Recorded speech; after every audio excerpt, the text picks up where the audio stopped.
most people love to usher in fall with some cozy baked treats, and how could you not? So to help you along with that, I'm going to share with you an old-fashioned Irish apple cake today from County Kerry, Ireland.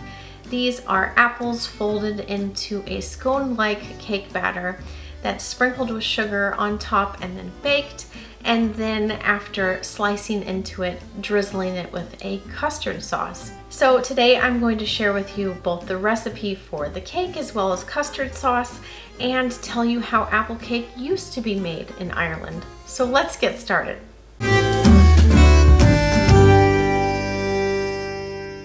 The method for making this cake is very similar to making scones. You're going to begin by sifting together 3 cups or 360 grams of cake flour with 2 teaspoons of baking powder, 1/8 teaspoon of salt, and 1/4 teaspoon each of ground cloves and nutmeg. Stir that all together until combined. If you can't find cake flour, you can swap in all-purpose flour instead, but cake flour will give this cake a less bready texture because of its really low gluten content. Now add 112 grams or 8 tablespoons of unsalted butter in the flour and rub it in using either your hands or a pastry cutter, and do this until it resembles wet sand. While I'm doing this, I'll tell you a little bit about where this cake comes from. The Irish call this cake Kerry apple cake because it comes from the region of County Kerry in the southwest of the country, and is a part of the country that embodies what people think of when they think of Ireland, with its mist-covered mountains, crystal-clear lakes, secluded villages, and dramatic shorelines. This cake is an example of some of the delicious foods that come from the county. There are a few notable culinary items produced here. Most notable is the Kerry dairy cow. Irish dairy is quite famous, most people having heard of Kerrygold butter before. Though Kerrygold butter is made from milk produced on farms all over the country, not just County Kerry. But the cow, the Kerry dairy cow, is from this region. Another notable item is the Kerry pippin, which is a dessert baking apple. When people think of Irish food, they often associate it with rustic fare, things like lamb stew, potatoes, soda bread, and rustic desserts like this apple cake. People in remote villages were still cooking over open fires even past the mid-20th century. So many foods were cooked in what's called a bastible. This is a large cast iron pot with a lid that hangs over an open fire. And the traditional way to bake this Kerry apple cake was in a bastible. So the next time you're camping and want to do some campfire cooking, you might try making this apple cake the old-fashioned way. Looking back at the cake batter, once you've reached the texture of wet sand, you're going to stir in 150 grams or 3/4 cup of sugar. Now you're going to add in 4 large baking apples. I'm using 2 Granny Smith and 2 Honey Crisp just for some variety of flavor. You can either dice them, chop them, or slice them. It's whatever texture you prefer in your cakes. I opted for a more rustic slice. I just want to take a minute to give my monthly newsletter a quick plug.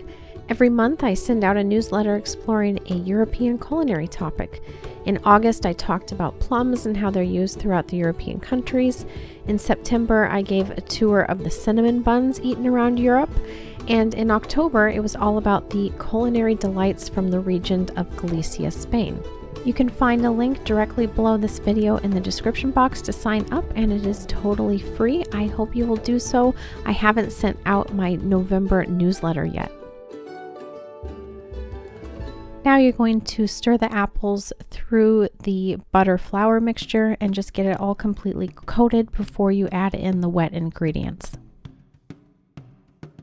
Now whisk together 2 eggs, and you're going to have 4 tablespoons of whole milk available, but you might not use the whole thing, so you're just going to add about half of it to the eggs and then stir that through the apple mixture.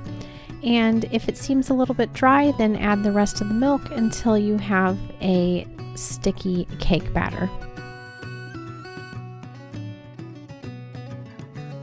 If you're enjoying this video so far and have learned something, I hope you'll hit the like button and consider subscribing if you haven't done so already.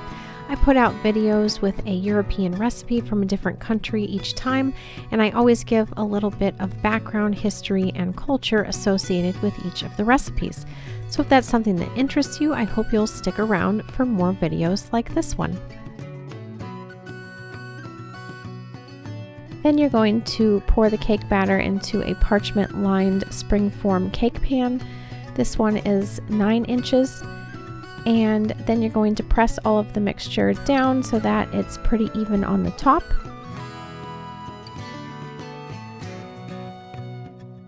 And then you're going to sprinkle sugar on the top. I'm using a coarse brown sugar here, turbinado sugar or demerara sugar. But you can use just regular white granulated sugar for this as well.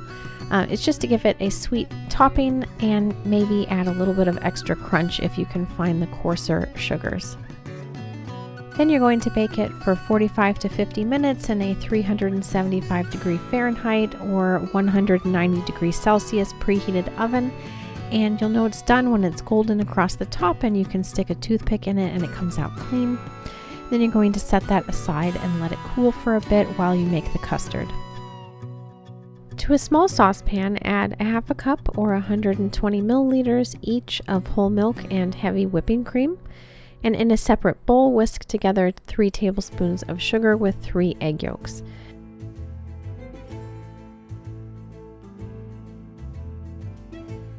Heat the milk and cream on the stove until it bubbles around the edges, and then remove it from the heat. And then you're going to very gradually whisk the hot milk into the egg mixture. This is called tempering the eggs.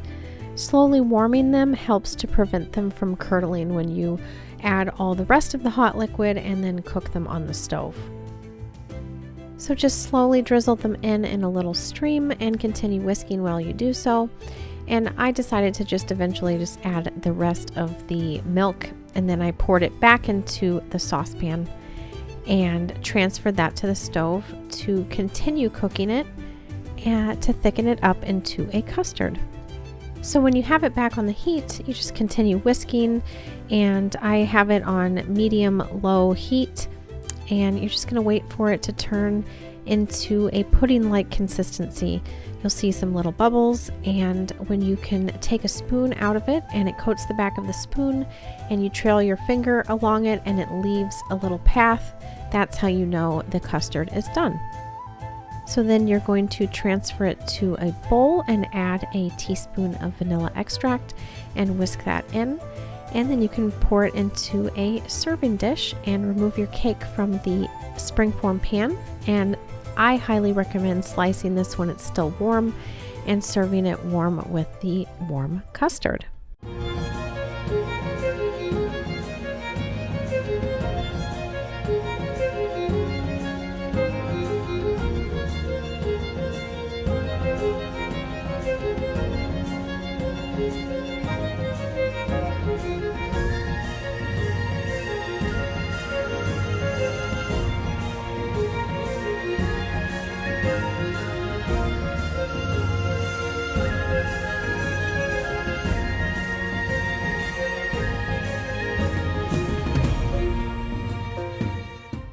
Let's give this a try.